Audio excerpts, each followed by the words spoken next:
Oh, earrings are dropping. We're going to talk now if we're serious about these micro events.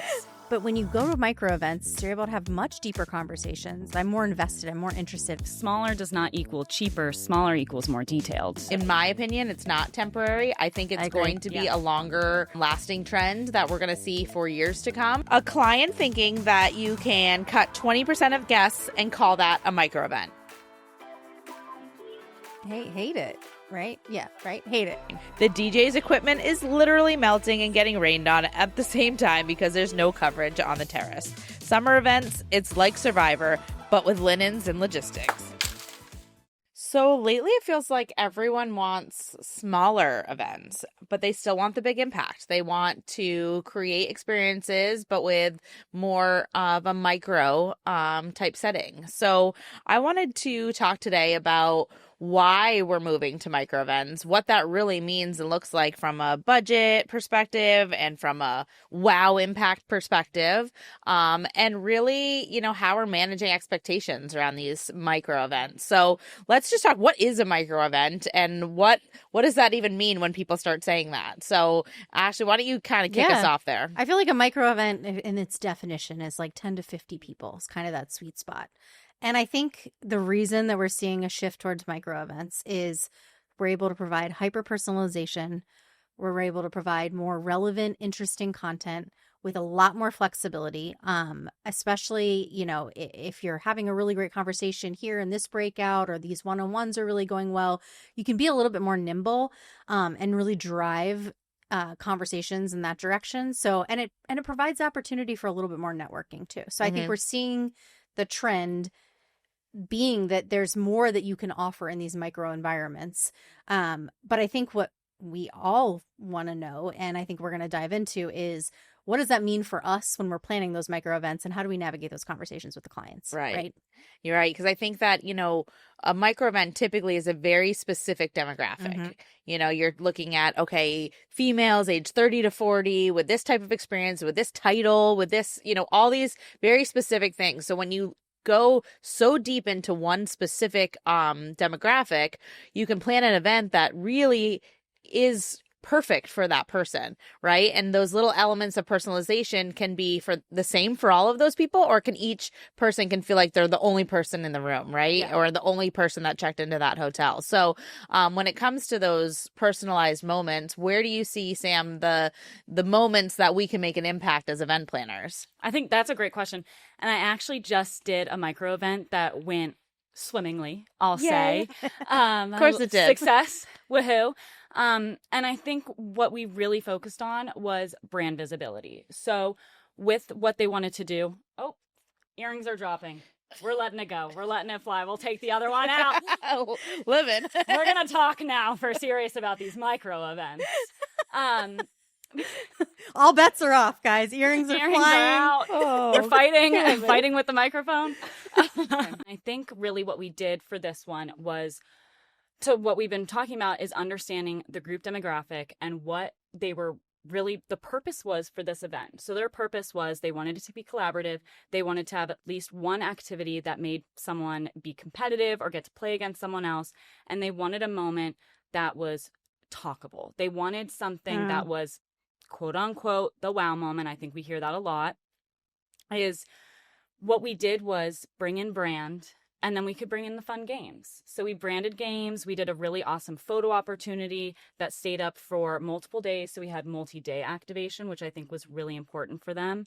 And then we had a cotton candy come in and do a cotton candy vendor that did different logoed cotton candy mixtures for all the group to come in and enjoy. So I think, understanding what the client is looking for and understanding, the scope of it all.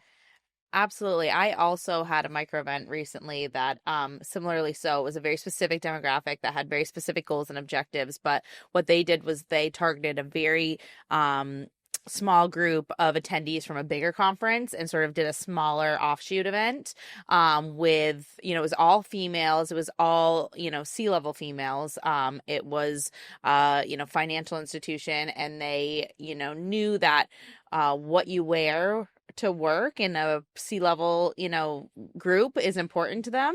So they did a fashion and shopping kind of experience for a dinner experience where we took them to private Dolce & Gabbana shopping, which was located at a venue where we had this garden party afterwards. And we were able to do this, King's table because everyone could feel like they were all part of the same dinner together.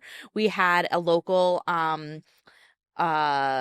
she was a fashion designer, but she also does watercolor art, and she also did a true live fashion show for them with some of her original items. And so you had this shopping moment, you had this, learning moment, and then you had this really, there was so much to talk about, right? And they all left with some goodies, and they left with this new sense of camaraderie around these other females that were in a similar position as they were. And it was just a one-night event. Again, that was part of a bigger conference, but I think those micro events sometimes too are a little bit more of how can we spin off of something large that's already happening versus having our own full-blown 3-day meeting for that same group, right? I think it's interesting you make that point because I think the other thing that we're seeing trending in micro events is there is maybe the big conference that's happening on the West Coast, and then you have all of these other satellite smaller micro events happening concurrently.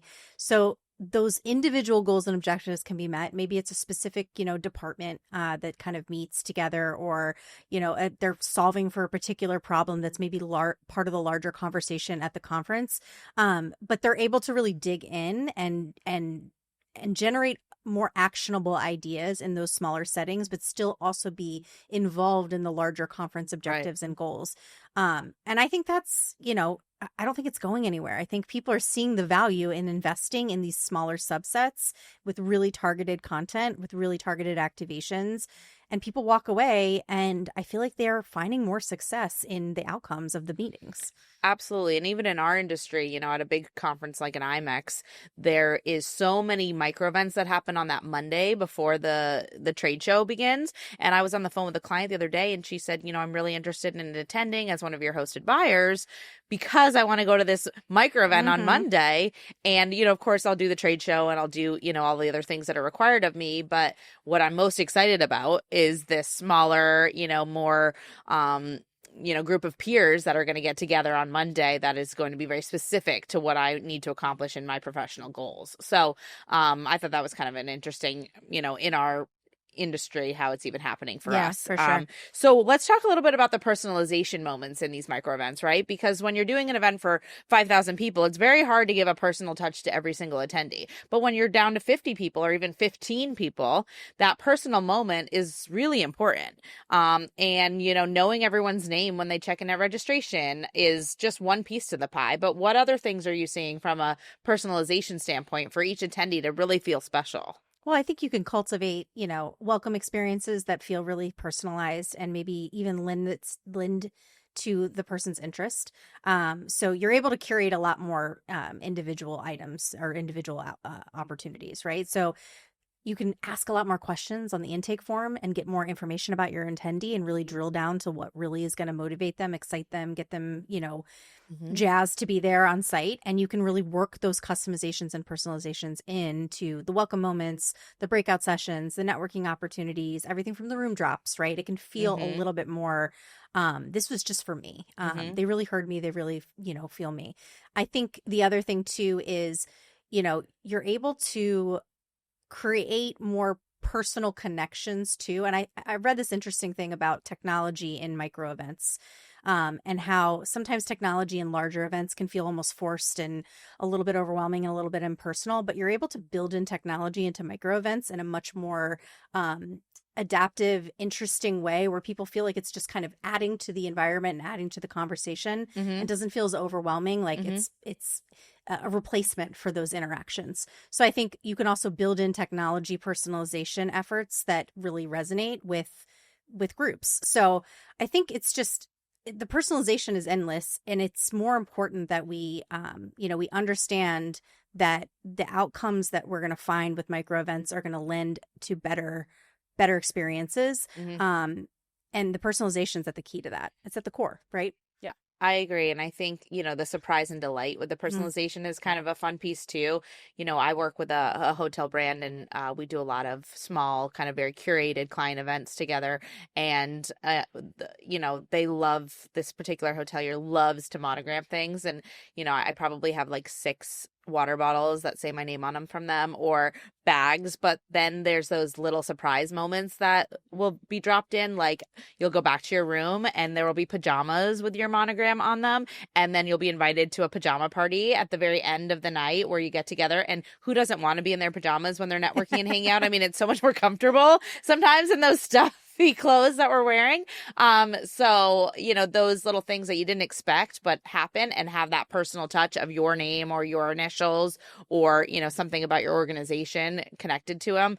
It's more memorable. And think about how many times you go to a large event and you talk to tons of people, and you probably remember bits and pieces of conversations, and you walk away with feeling like you've connected with certain people, but almost on a surface level, right? Mm-hmm. But when you go to micro events, at least in my experience, you're able to have much deeper conversations. And I feel like what I net afterwards is the opportunity to call back onto those people and continue those conversations. I'm more invested, I'm more interested, I'm more excited to hear like, what is happening with this objective that we were discussing, or did you solve that problem?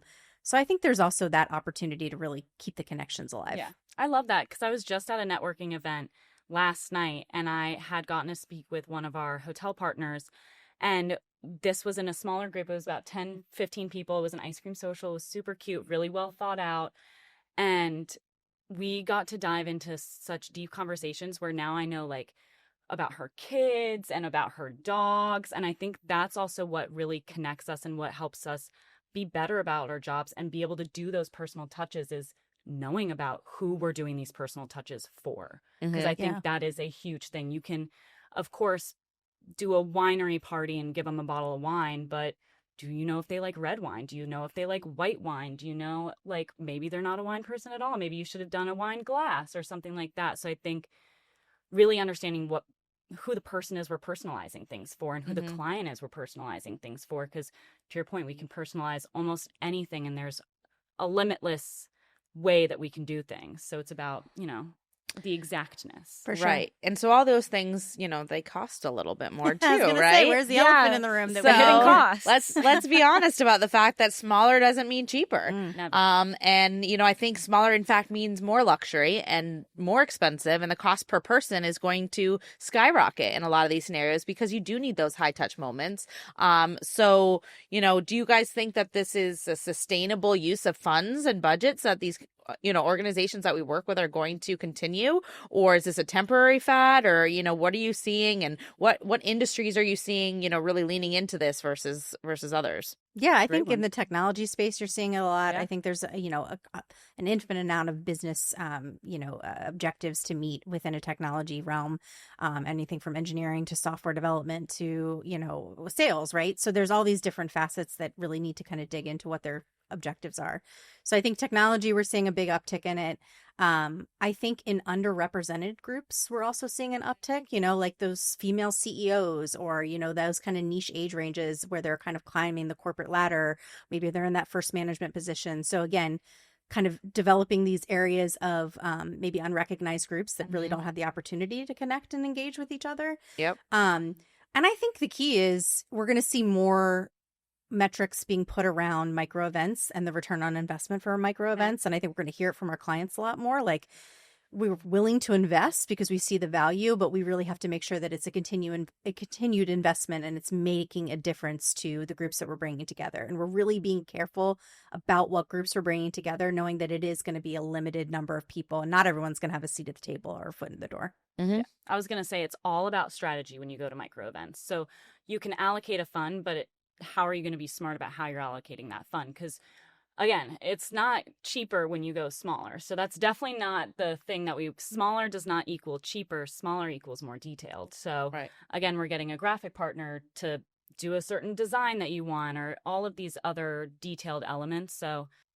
Right, but you're going to find probably more Instagram moments, right? Exactly. You're going to get a little bit more return on your socials, because people are going to be a little bit more enticed to build a personal connection with somebody else in the room that they may want to follow and then post together about their experience there, right? And you might drive a little bit more of that sort of FOMO moment. Yeah, the FOMO because moment. you only invited 20 people, and I wish I was one of those 20. So there's a lot to think about and unpack when it comes to these micro events, but I do think that in my opinion, it's not temporary. I think it's going to be a longer lasting trend that we're going to see for years to come. It's just going to be how we, spend money and how we choose to spend money on these, whether we go C-level always or we go emerging leaders or, different organizations, depending on their goals and objectives, are going to drive their budget in different ways. But I have seen some of those really big conferences, come apart and say, you know what, we don't need to do our 5,000 person event anymore. If we took that, $20 million budget, if we took that 5,000 person event and that we're spending, tens of millions of dollars on, and we broke that out into curated 50 person, 80 person, it is going to take a lot more work and just as much money. But is our ROI going to be significantly higher? I think so. I think, and I think that people are going to start seeing that, and it's going to be, for us as planners, we're going to see more opportunities to collaborate with our clients on these small micro events. But, to go back to another topic that we've talked about before is headcount on the client teams, right? So our clients aren't getting, larger teams. In fact, I'm hearing more and more about teams getting cut still, which is surprising to me, but it happened in a conversation I had yesterday. And to put on these smaller events, you need even more people in place. Right. So I think you're going to be leaning on companies like ours, hopefully, to support you in more ways, because it really does take a higher staff count to put out small events and more of them, in my opinion. Micro, the new macro. Yes, we're here for it. Whether you're hosting 30 or 3,000, CSI DMC helps you design events that connect people to your brand and each other. We're rewriting the playbook for intentional gatherings. Connect with CSI DMC to get started. All right, let's have some fun here and change it up, and let's do a little love it or hate it. We've got paddles here for those of you watching us on YouTube. And we are excited to do a new segment called Love It or Hate It. And it's all about micro events. So we want to talk about these different elements to the micro event and how we feel about them. So I'm going to throw out some statements and we'll all give our opinions. Are we ready? Let's do it. Okay. A client thinking that you can cut 20% of the guests and call that a micro event. Hate it, right? Yeah, that's right? not hate a micro. That's not a micro event. That's just I've reduced my guest count, and I haven't planned for a micro event. I'm just making the guest count smaller. And please be cheaper. Yeah, exactly. And let's talk about that, because it's not going to necessarily be cheaper if you just cut it by 20%. There's a lot of fixed costs that are going to have to still be covered. So nice try. Totally. Forcing structured networking into an agenda. Hate. Love. Hate it. You hate? I hate it. I feel like, honestly, the goal of micro events is to have a little bit more freeform, a little bit more opportunity for organic networking. And I'm tired of being put into like a one-on-one appointment when there's 20 people in the room. Like, I'm gonna talk to all of you 20 people. We don't need to have a one-on-one appointment. I don't know. I still think there's a few of those introverts in the room that are always going to, buddy up with one person, never get an opportunity to meet the person that they really need stick to with their buddy the whole time. Yeah, even in a room of 20. So you see, you're that person. Right. It happens. I'll flip back and forth on that one. Maybe. Okay. Well, you can stick with your guns. It's okay. Next one. Entertainment designed for engagement, not applause. Oh. Love. Entertainment it's the new age. With a purpose. Yes. Always with a purpose and with a passion. And even if you have someone on a stage, no one's going to listen to them the way they used to with full attention. They want to talk to each other. They want to engage. And the entertainment that roves the room is by far more memorable than what's on the stage. Have you ever seen a fife and drum band come around the room and play a little ditty? Hell yeah. It's so great. It's so much more fun. And I see all those phones get out and everyone's recording it. And everyone's like, hanky doodle dandy, singing along. It's just you that's singing that, right? Is that okay? Yeah, that's okay. You know what? I'm going down a rabbit hole here, but we've got a new generation of fife and drummers out there. With the 250th of America, they've been raising all these young kids to be flag bearers and to do. It's so cute. It's so awesome. No, that'll tug at the DC's getting heartstrings. crazy. Yeah, and in Boston, we're seeing it like crazy too. So love it. Keynotes. Mm. Long, 1 hour, memorable name keynotes at a micro event. Hate. No, definitely not. Hate. Death by PowerPoint, no thank you. I feel like I don't even really love that at a macro event. I feel like I'd like to have more networking or more small opportunities to talk about topics. So hate. I think attendees start to lose their focus too. When a presentation goes on, like, okay, you've hit the 15, now the 30, now you're at 45 to an hour, and then everyone's just snoozing, ready to network, ready to go to the bathroom. And it doesn't matter how tailored that is to that specific micro group. We need interactivity, right? So even if it's the most famous person, make it a Q&A with them. Yeah. Don't, and let the audience be the question askers. Don't put somebody next to them at a fireside chat. If it's 20 people, that is a fireside chat, right? Like, let everyone be a part of that conversation. Yeah. So, all right, we're all on the same page there. All right, one more. Let's do this one. Okay. Personalized guest journeys like scent bars, custom tastings, private demos. Love. Personalize everything. I'm going with hate. Hate? Girl. We just talked about personalization. Explain yourself. Yeah, I Okay. have questions. I may be a little, this may be a personal thing here, but I do not like scent bars. And I know they are a trend right now. And I know that a lot of people like them. And I'm not hating on any of our partners that provide them. But I have a bit of an allergy to scents, and I think that the perfumes and the aromas and the scented candles and all the other ways that people put scents into a room, they change the way your food tastes. They change the way you walk. They make your eyes water sometimes. I mean, they can really impact the attendee experience, and I don't care how personalized and how engaging it is. Scents are too strong, and especially in a micro event where it's like 20 people in a room, you cannot get away from it. So I feel pretty strongly about scent bars, and I think everyone should think about that a little bit before they put a scent bar in a room with 20 people stuck. Okay. Maybe no windows. I mean, it's tough. I've done this Cara before. To your micro event, if there's a scent bar. Thank you. Save me. I've done this before with a scent bar, and I had it inside, and I will never do that again because the entire room just was so overpowering of smell, where even when you were making your perfume or Scientology, your nose couldn't really pick up whatever the scent is you were trying to smell because it's smelling like rose and coffee and lavender and all these things. And it happens with the tastings and stuff too. I have to say, it's not just the scent bars. It's sometimes those really personal tastings. There's allergies and there's this and there's that. It's so hard to do that I don't love that. No matter the group size, I think people think that you can go to 20 people and you can create those moments, but you still have to be really conscious of not everybody likes to try, really weird foods or really unique items and the textures and all the things that can come in between. There you go. Have a really detailed intake form. That'll cover you. Make sure that your personalization is spot on. Yes. All right. Love this conversation?